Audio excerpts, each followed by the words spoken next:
What's up, everybody? It's your boy Panic Knife here with theawfulgamer.com, and today I'm going to be diving right back into the world of Crusader Kings 2, a Game of Thrones mod. Now, it wouldn't be a gaming site if I didn't actually sit back and talk about the game, so I want to discuss a little bit about what they've done with this mod. Since the last video, they've actually put out two updates. One of them sort of reintroduced the characters on the wall, which is kind of exciting. It gives you more wildling action. You know, you can actually control the Night's Watch, which is pretty awesome. And in the second update, they added some details, and it actually allows you to have the ability to put your spouse on the Iron Throne and have that as one of your one of your desires, if you will. And it's kind of interesting, but in the process of them updating the game, how dare they? They made my game pretty much obsolete. So I'm going to be starting over as the Greyjoys, and this series, because it's going to be more than one video, this series is going to be where I talk to you, I muse about my thoughts on Game of Thrones, the book, you know, the series, the Song of Ice and Fire by George R.R. Martin, and the television series on HBO. And I figure, you know, I have a lot to say about it, and I think that a lot of you guys have a lot to say about it as well, so it should be pretty interesting.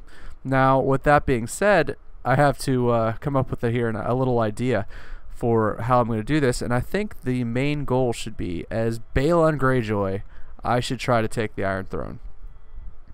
Okay, it's a little far-fetched. My first goal in this video is going to be that I want to maintain my independence from the Iron Throne, become the king of the Iron Islands, and begin my quest towards taking I forget, I guess it's Aegon the Mad, or the Mad King Aerys, no, rather.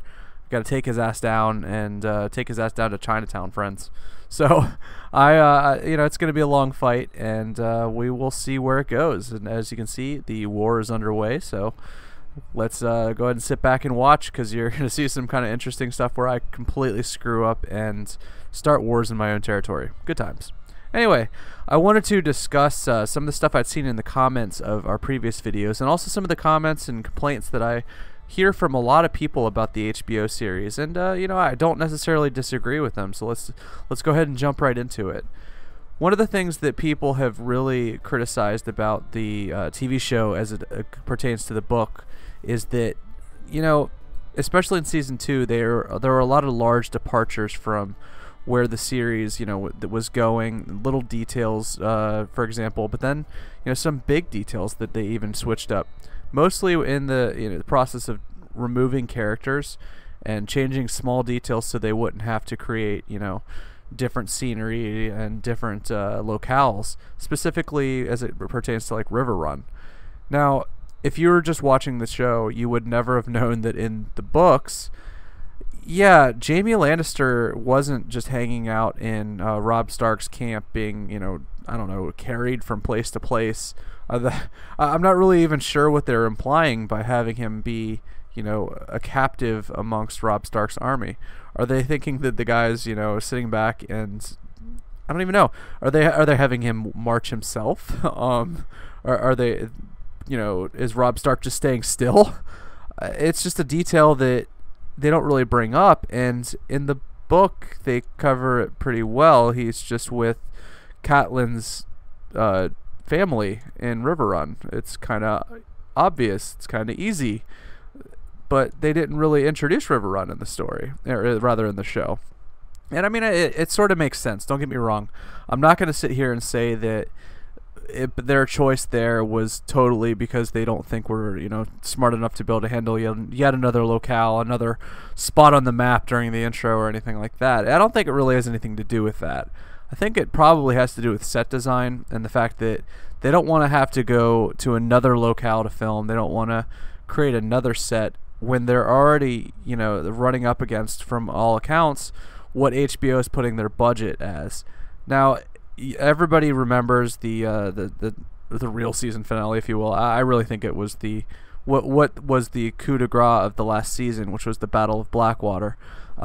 the story that was coming out at the same time was that they went and they had to basically go and hands and knees beg HBO to give them the money to be able to do that episode, and they did a great job. I mean, you have to look at it and think that this is a TV show.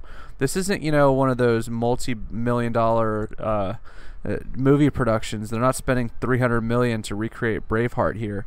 This is a show that, you know, they had, I think, something to the, or I think I read $50 million to create the last season, and they basically had to eschew CGI. They had to go through and make sure that, you know, that they stayed under budget. They didn't have to animate so much stuff, and that's kind of tough when you have people hacking each other's heads off. You can't actually hack an actor's head off. I don't know if you knew that, but you can't really do that. So they have to go into CGI. They have to hire people who obviously know how to create CGI, and they have to do it in a way that's believable and gritty, and, you know, it has all the characteristics of what the show has been this entire time, or the reason why we love the show. So that's a challenge in and of itself. But, you know, when it comes down to it, you can't create the absolutely extraordinary number of locales, of, you know, characters and that sort of thing that George R.R. Martin did in the book.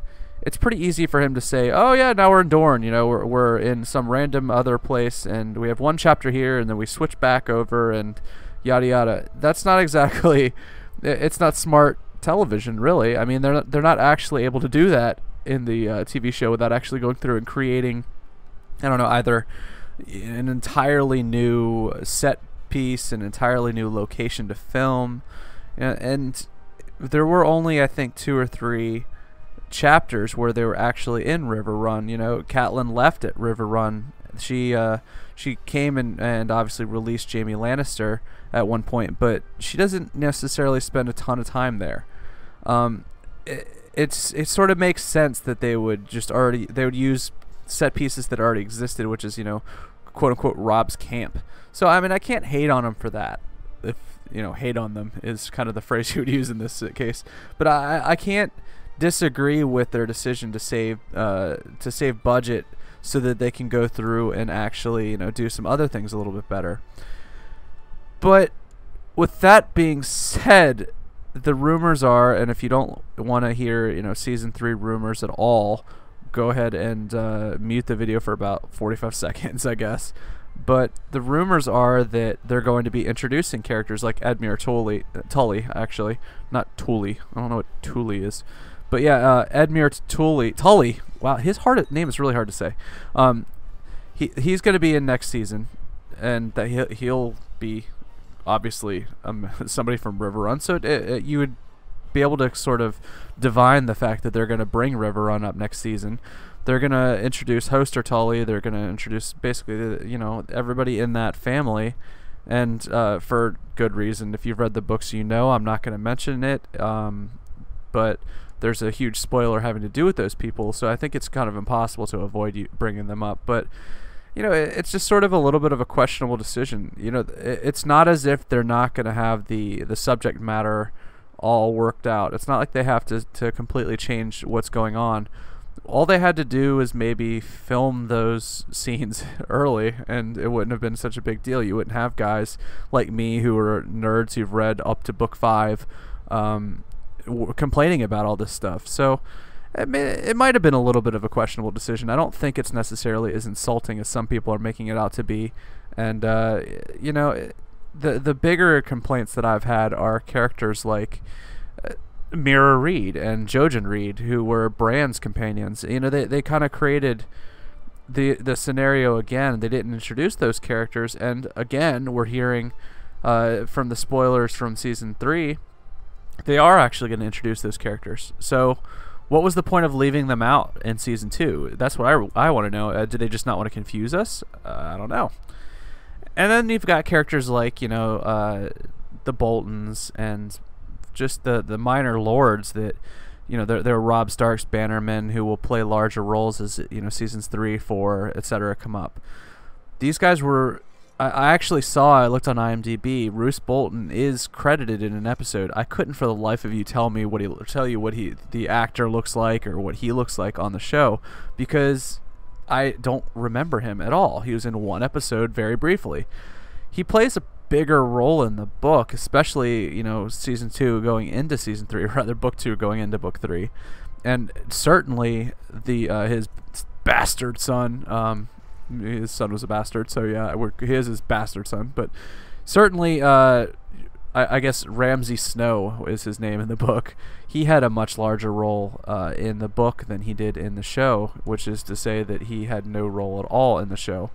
And honestly, that is the biggest thing that I was kind of upset about, is the fact that they completely botched the handling of Theon Greyjoy's attack on Winterfell. Now, in the book, Theon, it's not like they play him off as something better than what he is in the show. They play him like a complete scumbag in the show, and rightfully so. I mean, he is a complete scumbag in the show. He's he goes in and turns his back on everybody that raised him and treated him well as a kid. They call him in the book Theon Turncloak. That was a bad word. Turncloak.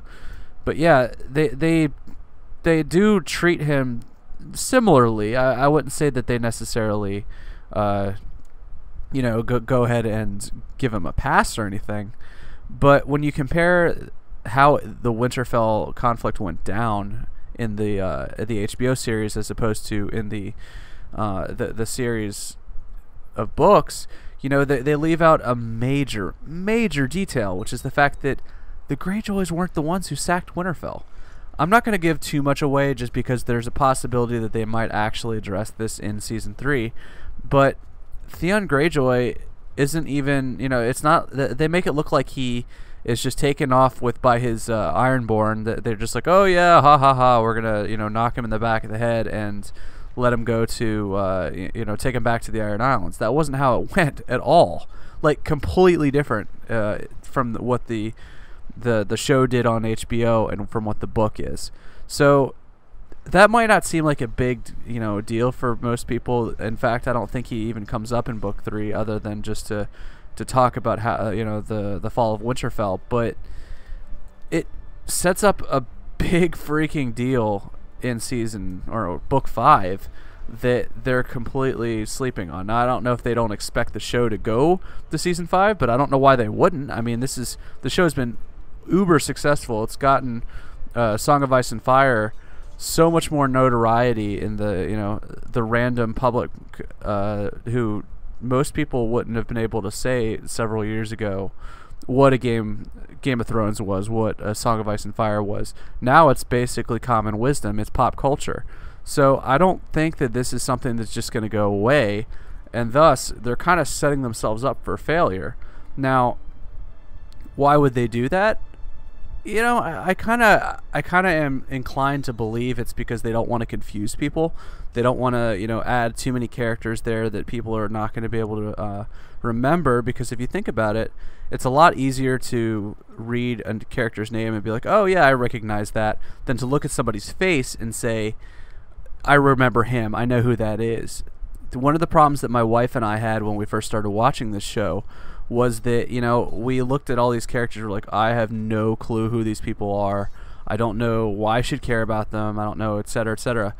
That's going to be a problem in a TV show much more than it is in a book. It's easy to just mention somebody for, 5 pages and he has a lasting impact on you, but you don't have to remember him for very long, or for 100 pages or something like that again. But if you go away from a character for 4 episodes, you might lose the effect. That's just like the whole deal with Stannis. Everybody, kind of discounts him, but he's a much bigger deal in the books than he is in the HBO series. A lot of people kind of were turned off by his storyline in the last season, mostly just because of the fact that he would be in one episode and not another, and they're just like, a lot of people are just like, why should I care about him? He's he's not built up as a character. He's not this powerful, unbreakable person that he is in the TV show or in the books. So why should I really care about him? And his storyline gets really fascinating in book 4 into book 5, but what are you gonna do? You can't necessarily just pummel us over the head with Stannis episodes. the Blackwater Bay episode was pretty much the best look we've had at Stannis, where he's, you know, leading the troops and standing on. He's in the vanguard. He's fearless, you know, completely just going after everybody, and it's impressive. And we get kind of a good view of him, but it's, you know, it's hard to care about a character when you've had maybe, I don't know, a quarter of 3 episodes about him. He's not Jon Snow, he's not Daenerys, he's not any of these characters that we really care about, but really he kind of should be. You know, he's going to play a very important role as you know, as things go on. So it'll be interesting to see how they work him in. It'll be interesting to see how they work in the big season 3 spoiler. Now, what would I say going into season 3? What would I say is the most interesting storyline for me? Obviously the one that everybody who's read the books knows about. That should be interesting. But they said the news is that they're going to split this next season, or this next book, up into 2 seasons. So I even wonder whether they'll actually come to that big moment, the big spoiler that has to do with one of the Starks. I'll leave it at that. But I'm almost, you know, of the belief that they're not actually going to even get to that point in this next season. So it should be an interesting season to see how they pace it, to see how they you know, are able to keep the pacing up without covering too much ground at once, especially if they want to stretch this out into 2 seasons. Anyway, I hope you guys enjoyed my little thoughts on the series itself, on both, you know, the books and the TV show. I definitely want to keep doing this. If you guys are interested in listening to what I have to say about Game of Thrones, about this universe, which has really captivated me, and I'm pretty sure it's captivated a lot of you as well. So I hope you guys enjoyed the video. Like I said, the game itself is getting pretty interesting. I am constantly starting wars with my own people. Not really sure why. This is not what's getting me closer to the Iron Throne. So I'm going to do my best to sort of, you know, put down rebellions and then go ahead and attack the Iron Throne itself. But yeah, anyway, with theawfulgamer.com, this is your boy Panic Knife. Subscribe to the channel, like the video, all that jazz. Anyway, have a great night.